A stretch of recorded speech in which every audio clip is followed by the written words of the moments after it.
أعوذ بالله من الشيطان الرجيم. بسم الله الرحمن الرحيم. سبح اسم ربك الأعلى الذي خلق فسوى والذي قدر فهدى والذي أخرج المرعى فجعله غثاء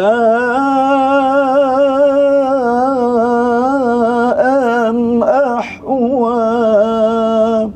صدق الله العظيم. Astagfirullahalazim. Allah. Jadi ke tu?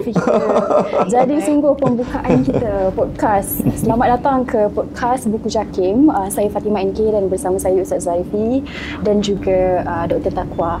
Kita perkenalkan sikitlah Ustaz Zarifi ataupun nama penuhnya Encik Muhammad Zarifi bin Muhammad Daud, merupakan seorang pengarah di Jabatan Perdana Menteri. Beliau akan membawakan analisis isu pada podcast Jakim kita pada hari ini ialah Al-Quran Penyelamat Umat Akhir Zaman. Sebab tu kita mulakan dengan taranum yang sungguh indah, yang sungguh menggetarkan jiwa, Ustaz. Ustaz, kali saya Takut dengar, tak jadi kot nanti doktor Taqwa contohkan ya. Jadi tu, sebab setiap kali saya dengar Al-Quran dibaca dengan alunan yang sangat indah dan lebih-lebih bila kita faham maksud dia, subhanallah, dia umpama kata-kata Allah yang kita alunkan seperti mana orang suka dengar lagu tu, dia terus masuk ke dalam jiwa kita. InsyaAllah. Dan tu yang kita akan analisiskan juga berkenaan dengan seni bacaan Al-Quran Pengubat Jiwa Ummah oleh Dr. Taqwa binti Zabidi, merupakan seorang penolong pengarah kanan bahagian pendidikan Jakim. Dengan judul buku beliau juga Seni Taranum Al-Quran dan Manhaj di Malaysia. Judul buku yang akan dipromosikan di bawah bahagian penerbitan Jakim. Okey, baik. Ustaz Zarifi, tanpa kita dengar lagi, kita nak tahu bagaimana Al-Quran ni sebagai orang kata apa, pedoman atau penyelamat umat akhir zaman ni, bagaimana untuk kita benar-benar mempraktikkannya, bagaimana untuk kita benar-benar mengaplikasikannya untuk mengikut pada konteks akhir zaman sekarang yang terlalu banyak isu-isu yang bercambah, dan bagaimana juga untuk setiap lapisan golongan untuk mempraktikkannya kehidupan seharian. Baik, Fatimah, Dr. Taqwa dan tuan-tuan sekalian, alhamdulillah kita bertemu dalam podcast Jakim pada siaran kali ini. Dr. Taqwa bersempena dengan Majlis Tilawah dan Hafazan peringkat antarabangsa kali ke-64 yang sedang berlangsung di WTC Kuala Lumpur. Bila kita sebut Al-Quranul Karim, ia merupakan mukjizat daripada Allah Subhanahu Wa Taala yang disampaikan kepada baginda sallallahu alaihi wasallam melalui Jibril alaihi wasallam. Tentunya Al-Quran ini sebagai petunjuk, pedoman. Syahrul Ramadan alladhi unzila fihi Al-Quran hudan linnas wa bayyinatin minal huda wal furqan. Pada bulan Ramadan itu telah diturunkan Al-Quran padanya. Allah menyatakan di belakang itu apakah objektif Al-Quran itu? Sebagai hudan, sebagai petunjuk kepada sekalian umat manusia, wa bayyinatin minal huda wal furqan, dan Al-Quran juga sebagai pembeza yang mana yang benar, mana yang salah, mana yang hak, mana yang batil. Jadi alhamdulillah, Al-Quran merupakan mukjizat yang Allah Taala berikan kepada baginda sallallahu alaihi wasallam, dan sampai ke hari ini kita semua dibekalkan dengan mukjizat Al-Quranul Karim sebagai petunjuk dan pedoman kepada kita semua. Dan tentunya Allah Subhanahu Wa Taala Maha Pengasih, Maha Penyayang kepada kita hamba-hambanya. Allah berikan kepada kita manual, kita sebut sebagai panduan dalam hidup kita. Fatimah, Dr. Taqwa, tentunya ibu dan juga Fatimah juga insya-Allah ya, seorang sebagai isteri dan sebagai ibu nanti, tentunya wanita ni dia lebih dekat untuk tugasan di rumah. Contoh tugasan di rumah ni basuh baju, kan. Jadi alat kelengkapan di rumah itu pun, contoh baju ke peti ais ke, kan, dia ada buku manual dia, kan. Kalau berlaku kerosakan begini, nak tekan butang ini begini. maknanya yang sekecil itu pun ada buku panduan. Betul. Dalam hidup kita tentu lagi lah mesti ada panduannya. Jadi rahmat kasih sayang Allah bekalkan petunjuk sebagai panduan kepada kita, iaitulah Al-Quranul Karim. Betul. Itu Ustaz Zarifi, contohnya kan macam dulu waktu kita belajar, kita ada panduan universiti kita. Bila masuk kerja ada juga panduan-panduannya. Contoh kalau kita nak naik grade, dia ada perlu pematuhan tertentu. Jadi setiap aspek kehidupan kita tu dia ada panduan-panduan sendiri. Jadi agak orang kata irony lah kalau kita hidup di dunia ini, kita tidak ada satu buku panduan yang kita perlu lihat dan rujuk. Macam Ustaz kata tadi, washing machine pun ada panduan. Tak kalah hidup kita yang sangat kompleks ni pun tak ada panduan kan. Betul. Kalau tak tergagau nak cari kat mana kita di mana panduannya. Betul.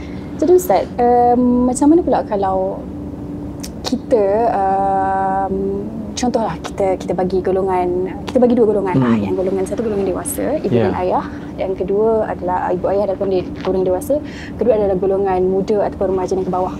Bagaimana untuk dua golongan ini merasakan Al-Quran ini betul-betul boleh dimanfaatkan? Sebab mungkin kita lihat pada golongan anak muda atau remaja, kita rasa macam Quran ni banyak sangat panduan, banyak don'ts, orang kata kan, banyak don'ts. Don'ts dia adalah juga banyak susah nak kena buat.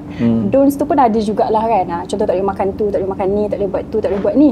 Contoh dia berkata lah kan. Contoh kalau orang dewasa pula, mereka mungkin ada mereka punya cara-cara tertentu, dan yang mungkin dah terbiasa dengan keadaan daripada kecil, yang tak terbiasa melihat Al-Quran sebagai pedoman. Bagaimana juga untuk mereka mempraktikkannya dalam keluarga mereka dan juga membawa anak-anak dan juga generasi muda ke arah Al-Quran. Baik, pertama sekali bila kita berada dalam majlis tilawah Al-Quran dan hafazan Al-Quran, kalau kita tengok di Dewan Merdeka tu, alhamdulillah doktor ya, maknanya penonton tu pelbagai lapisan umur. 8 hari lah, bermula hari Sabtu lepas majlis perasmian, dan akan selesai juga pada hari Sabtu ini 12 hari bulan. Jadi maknanya 8 hari itu kita dapat menikmati bacaan Al-Quran. Kalau di sebelah siangnya hafazan Al-Quran. Jadi bagaimana untuk kita menikmati Al-Quran itu? Tentunya bukan setakat membaca, bukan setakat kita bertaranum, tetapi ada langkah yang ketiga, aras yang ketiga, iaitulah kita faham Al-Quranul Karim. Kerana itulah alhamdulillah JAKIM kita membawakan buku pedoman tafsir pedoman muttaqin yang ditulis oleh almarhum Dr. Abdul Hayy bin Abdul Syukur. Adalah suatu naskah yang mesti kita dapati, kita mesti beli dan kita dapat untuk kita menikmati bacaan Al-Quran itu. Sebagai contohlah, Fatimah dan Dr. Taqwa, kita kalau juzuk Ammah, di tangan saya ni juzuk 30. Juzuk 30, jilid 1 ini dia sehingga surah Al-A'la, sehingga surah Al-Ghashiyah.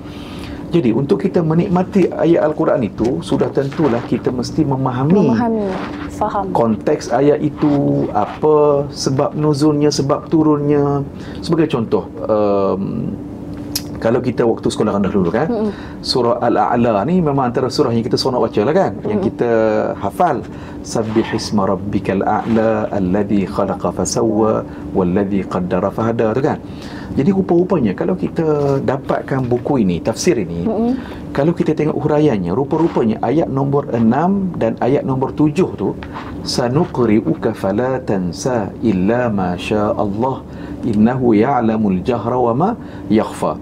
Ada sebab turun ayat ini. Apa sebab turunnya? Iaitulah baginda Nabi sallallahu alaihi wasallam, apabila dibacakan ayat Al-Quran kepada baginda Nabi oleh malaikat Jibril berulang kali, sehingga Rasulullah rasa berat, rasa sedikit berat. Kerana apa? Kan baginda Rasulullah, kita tahu baginda tidak pandai membaca. Jadi baginda rasa berat kerana baginda takut yang dibacakan ayat itu kepada Nabi, Nabi bimbang, Nabi takut terlupa, dan Nabi bimbang takut bacaan Nabi itu tidak tepat seperti yang dibaca, yang diajar oleh Jibril alaihissalam.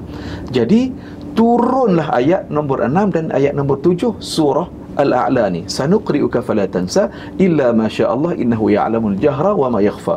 Wahai Muhammad, kami akan bacakan Al-Quran kepada kamu, oleh itu engkau tidak akan lupa. Jadi Allah Ta'ala pujuk Rasulullah ni, yang Nabi bimbang, Nabi takut lupa yang Nabi baca ni, yang Nabi hafal ni, Nabi takut lupa. Jadi Allah berikan Allah pujuk. Dan Allah bagi jaminan, Muhammad, kamu tak akan lupa yang apa kamu baca ni. Illa masya Allah innahu ya'lamul jahra wa ma yakhfa.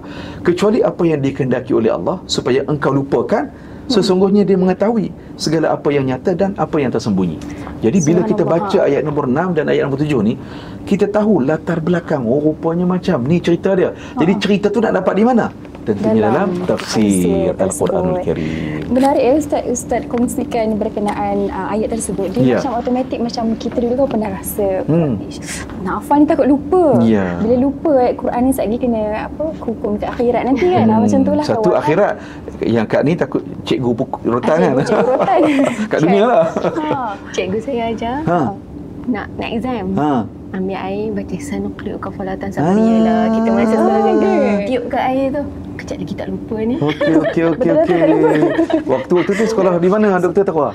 Di sekolah rendah Wangsa Maju. Oh, sekolah rendah. Ustazah dah tahu Dayak tu kan. Hebat doktor ni. Hebat doktor ni. Maknanya doktor, bila sebut doktor sebut tadi, rupanya pun kita tahu ustaz kita tiup tu, rupanya inilah cerita dia kan. Maksudnya kat sini, walaupun Rasulullah SAW merupakan seorang Nabi pun takut pada kelupaan-kelupaan tertentu sebegitu, menunjukkan bahawasanya kita pun terjustifikasi pada rasa-rasa kita yang takut untuk lupa. Jadi akhirnya Allah pujuk.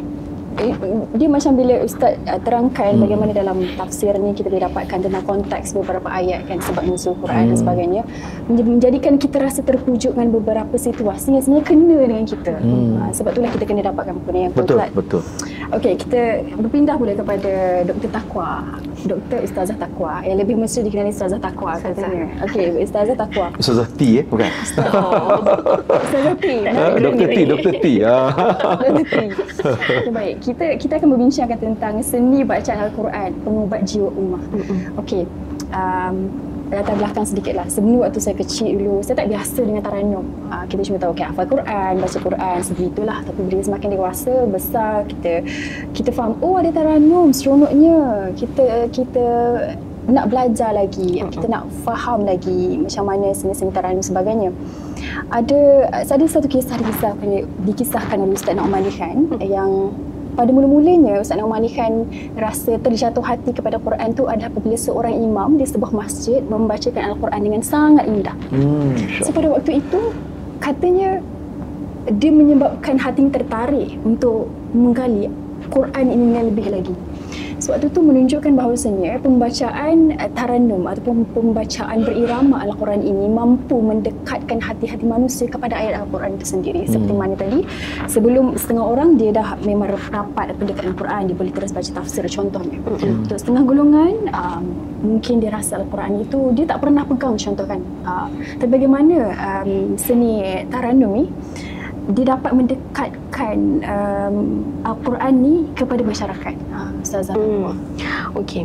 Seni taranum ni, kalau nak ceritanya, saya ni tak pandai taranum pun. Baca buku ni lah. Hamba sangat ni Ustazah. Macam Fatimah ni lah, ada belajar kan. Kita ada belajar basic. Tapi masa kita belajar basic tu, kita dapat rasa seronok. Dia macam menyanyi, tapi kita menggunakan maksudnya kita bermuamalah dengan Quran tu dengan lagu-lagunya yang tersendiri kan. Dan kalau kita tengok, saya teringatlah saya pernah tengok satu klip video dia punya street survey di sebuah negara barat. Macam mana seorang tu cuba dekati orang-orang yang ada sekeliling tu. Dia bagi dengan potongan bacaan Quran yang dengan taranum dan dia tanya pendapat. Kebanyakan mereka, Ustaz Zarifi, memang rasa kagum, rasa terpana tanpa dia orang faham. Tak tahu itu bahasa apa, tapi dengan lagunya, dengan bacaan yang lembut, rupanya dia orang terus tanya, ini apa? kalau kita tengok maksudnya orang yang tak ada background, maknanya tak faham langsung tentang Quran, tak pernah dengar, tak tahu lughatul Quran tu apa, bila kita bagi dengar rasa terjentik hatinya, cuba nak mendekatkan diri mereka dengan apa yang dia dengar tu. Jadi kita kata kalau budak-budak dia mudahlah dengar lagu-lagu kan, lagu-lagu sekarang. Lagu apa Ustaz? Yang lagu India tu. Lagu apa ya? Apa ya? Lagi Syik Syak Syuk kan? Mudah je dia orang terpengaruh dan bawa lagu tu. Tapi kalau Quran ni kalau kita budayakan ni sebenarnya dia kecil ke? Betul, dia menjentik jiwa sebenarnya. Terus dia macam budak-budak, dia kan cepat pick up kan. Dia tahu macam teranum dia kecil ni. Betul. Kalau dia ni selalu dia ulang lagu-lagu ke. Ustaz Zarifi pun daripada kecil kan belajar taranum. Sekolah rendah lah, sekolah rendah. Tapi macam Dr. Taqwa sebut tadi betul lah. Macam kalau kita tengok Qari negara lah, Qari Melaka, negeri Melaka kan, Ustaz Azra'i kan, kita tengok anak-anak dia kan, Masya Allah kecil-kecil semua kan. Betul, sangat dan macam doktor sebut lah, dia Ustaz Azra'i dia train anak-anak dia tu belajar dalam kereta, maknanya antara dia dalam kereta tu kan, nak pergi berjalan dan semuanya, maknanya Quran tu secara bertaranum. Saya sangat suka, boleh sambung menyambung ya. Dia punya anak-anak tu boleh sambung dengan lagu yang pelbagai. Ya Allah, memang sangat kagum. Jadi kalau tadi kita nak sebut pasal menyentuh jiwa tu, mengubat jiwa kan, kita tengok kalau dekat hospital lah, dekat ICU, mereka menggunakan kaedah tu, pasang bacaan Quran untuk memberi ketenangan kepada pesakit. Saya rasa rugi kalau kita yang sihat walafiat ni tak mengambil iktibar, tak mengambil manfaat. Takkan nak tunggu masuk ICU ke? Baru nak dengar, baru nak menghayati. Masa tu kita tak hayati dah pun. Kalau kita tengah dalam keadaan yang mungkin tidak sedar kan. Tetapi kita tengok maksudnya fihi syifa. Dalam tu ada syifa. Syifa tu lah pengubat jiwa tu yang kita hari ni ramai orang tercari-cari. Bila kita ada masalah, sebenarnya asal usul masalah tu datang daripada jiwa kita. Kalau kita jauh daripada pengubat dia tu, masalah tu mungkin akan berpanjangan lagi. Sebab kita tak jumpa punca yang sepatutnya kita selesaikan, kita tak jumpa ubat dia. Jadi saya fikirkan macam majlis tilawah antarabangsa ni sangat-sangat relevan, sangat signifikan. Dah kali ke-64 kita tak gagal untuk meneruskannya setiap tahun. Even COVID pun kita buat juga yang online punya kan. Cuma tahun 2020 tu agak ni sikit. Tapi maksudnya usaha kerajaan nak memupuk tu sangat relevan dan perlu diteruskan supaya dibudayakan. Ramai orang mungkin tak dapat belajar, tapi at least dapat dengar lah. Macam saya lah, saya terkapai-kapai juga nak mendengar YouTube kan. Tak ada guru nak belajar lagi kan, so kita dengar lah YouTube tu, taranum tu. Fatimah, saya nak cerita sikit. Dr. Taqwa ni beliau junior saya di UIA dulu. Saya nak cerita hebatnya Dr. Taqwa ni. Beliau, kami dulu di UIA ada di Gombak, di kampus Gombak tu ada kelas menghafal Al-Quran 30 juzuk yang dibuat oleh masjid, betul kan? Masjid. Jadi pihak masjid ni dia buat iklan lah kepada pelajar-pelajar ni yang mana yang berminat dan pergi interview kan. Jadi saya berjaya lepas interview tu, saya masuk sekejap tapi setengah jalan saja. Saya ingat sebulan juga saya pun keluar kerana tak mampu nak menghafal. Tapi Dr. Taqwa alhamdulillah boleh hafal sampai habis. Itu saya nak contoh tu. Jadi Dr. Taqwa beliau menghafal di UIA, di kampus Gombak kami ni. Kalau saya tak salah 3 tahun Doktor ya? 3 tahun. 3 tahun. Sepanjang pembelajaran tu masuk juga kelas menghafal Quran tu. Yang diurus oleh masjid UIA. Jadi maknanya saya banggalah junior yang hebat daripada senior ni. Sangat menginspirasi. Alhamdulillah. So kiranya waktu tu adakah selain daripada taranum mungkin kita boleh bertanya juga dalam Ustaz dah orang kata memecahkan rahsia. Rahsia yang baik, rahsia yang baik. Subhanallah, sebab saya tu terinspirasi mendengarnya kan. Sebenarnya untuk para pendengar kita jugalah kan. Setengah orang dia nak belajar taranum Al-Quran, belajar hafal Al-Quran, nak faham lagi Al-Quran macam mana, belajar baca tafsir sebagainya. Dia ada inner call dia. Dia ada inner call dia. Itu yang pertama. Ada yang kedua, sebab dia ada banyak persoalan. Jadi nak cari aku nak cari yang ni. Yang ni cakap macam tak boleh kaya je, macam salah je contoh kan. So dia nak cari sumber prima dia kan. Yang ketiga, sebab ada sesuatu yang berlaku dalam hidup dia menyebabkan dia terjatuh, baru dia akan pergi kepada Al-Quran. Nak tanyalah pada Ustazah Taqwa, pada waktu tersebut apa yang menyebabkan Ustazah nak menghafal Quran? Gitu. Jadi maksudnya mungkinlah dia, orang kata apa, mungkin dia bukan nak kata pasal kita punya konsep taranum sebenarnya, tapi dalam masa yang sama kita nak mendekati Al-Quran itu. Sebab bila kita dah dekat Quran nanti, kita kan slow. Kita baca Quran dengan tajuk dan kemudian taranum dan kemudian tafsir dan sebagainya kan. So apa yang menyebabkan Ustazah nak menghafal Quran pada waktu itu? Kena rewind balik cerita ni 2000 apa ni Ustaz? 2002. Saya 2002. Mungkin ini call Ustazah ke atau apa-apa yang mungkin boleh memberikan inspirasi kepada para 2002 atau 2003 macam tu kan? Betul-betul. Okey, asalnya ayah suruh masuk. Okey. Dia saya kata saya tak masuk, sebelum tu saya mohon DQ. Okey. Tu sejarahnya. Okey. Saya dapat DQ, saya dapat UIA. Saya kata dekat ayah saya tak nak, saya nak masuk UIA. Saya takut hafal Quran. Saya takut, saya lupa. Lepas tu bila masuk UIA, ayah saya dapat tahu ada program tu. Dia cakap lagi sekali, saya tak berani sebenarnya. Saya tak berani. Tapi ayah saya tanya lagi, cubalah, dia kata. Jadi masa tu kan, nak kata inner call tu saya rasa ada. Tapi takut mendahului. Faham. Rasa nak. Tak tahu kenapa. Tak tahu kenapa nak hafal Quran. Tapi rasa nak.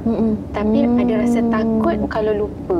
Lepas tu kita, yalah, ustaz pun ada maklum kat kita, perempuan ni payahlah nanti waktu keadaan dia ada period dia yang kata tak boleh baca Quran, nanti macam mana lupa. Jadi masa tu saya jumpa imam masjid masa tu, imam masjid UIA, siapa nama Ustaz Farid dengan seorang lagi. Saya masuk interview tu, saya fikir saya tak dapat. Saya ingat yang interview surah Ar-Rahman. Ar-Rahman saya tertinggal. Ar-Rahman Asy-Syamsu bukan saya tertinggal, saya tambah Wasyamsu wal qamari hisban. Lepas tu saya kena tegur, kata tak dapat ni, tak apa dah. Mana syarat masuk interview lepas kan? Rupa-rupanya dapat. Saya kata okey. Daripada situ saya set balik diri saya kata kalau dah dapat, takkan saya nak biar.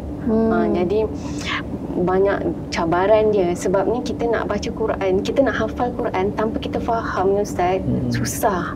Macam tadi bila Ustaz sebut kan, kalau kita tak tahu background nuzul, dia tak link. Ustazah kena faham dulu lah. Saya kena faham. Saya kena faham baru saya. Tapi tidaklah kata saya mahir 30 juzuk Quran tu, tidak. Ada benda yang saya terlupa. Tapi maksudnya dalam tu kita ada kelas. Dalam kelas diperingatkan. Bila duduk dalam circle tu, ada yang pandai taranum sambil hafazan. Saya tak pandai melakukan yang ni lah. Tapi ada kawan-kawan yang pandai, jadi kita saling share apa kelebihan masing-masing. Saya tak banyak share lah sebab tak banyak kelebihan. Banyak mendengar daripada kelebihan yang lain tu kan. Jadi saya rasa masa tu bila kita duduk dalam grup yang bermuamalah dengan Quran ni, maksudnya dan membaca dan memahami, kita ada satu vibe yang berbeza. Berbeza. Saya dengan kawan-kawan yang lain, dengan yang grup yang ni lain. Jadi kita dapat bezakan suasana tu macam mana dia boleh jadi sumber kekuatan. Faham. Tadi Ustazah ada kongsi juga ada beberapa pelajar-pelajar yang berkongsi tips sebagainya. Ada juga yang bertaranum sambil hafal tu. So antara tips juga adalah contoh membacakannya dengan lagu supaya bila kita dengar lagu, kita ingat melodi tu sewaktu menghafal Quran dengan melodi. Begitulah apa yang saya cuba mempraktikkannya selain daripada memahami ayat Quran. Sebab kalau saya ni jenis yang menghafal, kena faham. So kena faham dulu. So konteks-konteks tu, cerita-cerita tu, bahasa Arab tu maksud dia apa, tu membantu saya juga untuk menghafal. Jadi Ustazah, sebelum kita menghabiskan sesi kita, mungkin ada sedikit nasihat kepada sesiapa yang ingin belajar taranum, dan juga mungkin seterusnya untuk Ustazah promosikan buku kita iaitu Seni Taranum Al-Quran dan Manhaj di Malaysia. Saya rasa buku ni sangat-sangat menarik. Sebab apa? dia cerita tentang Taranum di Malaysia. Kalau saya tak baca buku ni, saya pun tak tahu rupanya sejarah dia tu, para kita panggil ulama kita lah yang belajar daripada Mesir kan, balik bawa lagu-lagu yang mereka belajar daripada sana dan kemudian berkembang di Malaysia. Yang ni saya rasa kan penonton semua mesti dapatkan buku ni untuk tahu sejarah perkembangan tu di Malaysia ni macam mana, sebab banyak perkara yang kita boleh belajar daripada buku ni. Dan satunya saya fikir mungkin ilmu yang ada dalam buku ni akan jadi kita punya landasan lah untuk kuatkan semangat, motivasi untuk kita mendalami lagi ilmu Taranum. Sebab tak ramai yang mahir, tetapi yang tak ramai ni saya rasa boleh membugarkan semangat tu dalam di negara kita ni. Bukan saya maksudkan tak ramai tu kumpulan terpencil, tetapi yang maksudnya yang boleh kira dengan jari lah, berbagai lagu boleh ubah yang macam tu. Mereka ni memberikan satu inspirasi pada kita yang lain ni. Dan lagi pun bila baca Quran dengan satu keindahan melodi dan suara tu, umpama satu syiar kan, kita mensyiarkan kepada masyarakat. Maknanya Fatimah, doktor kat maknanya doktor orang akademik. Maknanya kalau sesiapa yang nak buat penulisan ilmiah di peringkat ijazah ke master ke PhD boleh beli sangat Ustazah kan, untuk rujukan kan. Betul, untuk rujukan awal. Yang ni penulis ni pun saya rasa pegawai JAKIM ni, Dr. Khalid bin Isa. Memang background dia lah dalam bidang Taranum ya. Alhamdulillah. Jadi Taranum tu bukan satu keindahan seni yang indah lah dalam bentuk Al-Quran. Cuma jangan tersilap dengan nyanyian lah. Saya pernah lah praktis Taranum dengar kawan dengarkan. Fatimah boleh tapi kena suara dia macam nyanyi sikit, jangan jadi macam nyanyi. Saya pernah ditegur untuk itu. Alhamdulillah ada teguran untuk itu. Jadi Ustaz seterusnya khulasah kita Al-Quran penyelamat umat akhir zaman, dan juga untuk Ustaz kongsikan juga review tafsir pedoman mutakin juz. Fatimah, Dr. Taqwa dan betul sekalian, saya nak syorkan sahabat-sahabat penonton untuk kita beli buku ini. Saya pun beli buku tafsir pedoman muttaqin ni kerana kalau kita tengok sidang redaksinya, Masya Allah begitu hebat, ulama-ulama yang hebat. Jadi Dr. Abdul Hayy bin Abdul Syukur ini memang seorang tokoh yang hebat, almarhum. Kemudian tafsir pedoman muttaqin ini juga telah pun disemak oleh Lajnah Semakan Pakar. Maknanya ada sebuah jawatan kuasa khas pula yang akan meneliti setiap kupasan tulisan yang ditulis oleh almarhum dalam tafsir ini. Dan kita alhamdulillah sudah selesai juzuk 30 setakat ini sampai surah Al-Ghasyiyah. Jadi elok sangatlah kita ada di rumah kita. Maknanya kita buat tazkirah secara mungkin mingguan, seminggu sekali. Kalau buat setiap hari mungkin penat kan. Jadi jangan penat-penat lah kan. Kita relax, cool je kan. Cool lah. Maknanya seminggu sekali kan. Tak kira lah Khamis malam, Jumaat malam Sabtu ke Sabtu. Tak kira lah kan. Maknanya kita ambil kan, mungkin kita sebagai ayah kita baca pada anak-anak kita. Minggu yang kedua tu giliran Abang Long, anak sulung kita yang sekolah di Semar Mawib kan, contoh kan, Dr. Taqwa anak sulung doktor di Semar Mawib. Jadi begitulah kan, kita buat giliran. Banyak rahsia dibaca ni.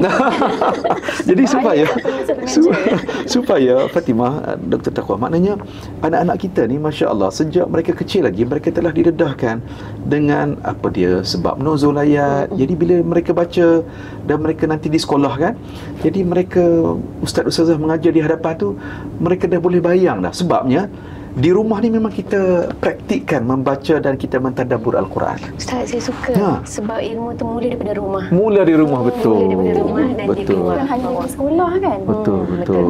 Betul. InsyaAllah cuma cantik sangat ni. Betul. Kan? Kita ada jilid 1 dengan jilid 2. Untuk jilid 1, jilid 2. Okey. Oh, jilid 2 pun ada ya? Juzuk 30. Alhamdulillah. Tak isi ni pula. Okey, alhamdulillah. Jadi sesiapa yang nak dapatkan, kita ada jilid 1 dan jilid 2 untuk tafsir pedoman muttaqin juzuk 30. Okay. Terima kasih banyak Ustaz Zarifi. Sama-sama Fatimah. Terima kasih juga Dr. Taqwa, Dr. Ustazah Taqwa untuk perkongsiannya. Jadi insya-Allah kita mengharapkan semoga kita membaca Al-Quran itu bukan sekadar bacaan. Kita mengharapkan semoga kita membacanya dengan suara yang indah supaya kita lebih suka nak mendengar dan membaca dan mengajak orang lain untuk membacanya semula. Dan kita juga mengharapkan bukan pembacaan yang sekadar baca. Kerana Al-Quran itu diturunkan sebagai mainan kita, insya-Allah semoga Allah mengizinkan kita untuk menjadi dan mencontohi Rasulullah SAW yang kana khuluqul Quran. Saja daripada kami di podcast Buku Jakim. Salah silap semuanya daripada kami sendiri, yang baik daripada Allah SWT. Sekian, wassalamualaikum warahmatullahi wabarakatuh. Waalaikumsalam warahmatullahi wabarakatuh.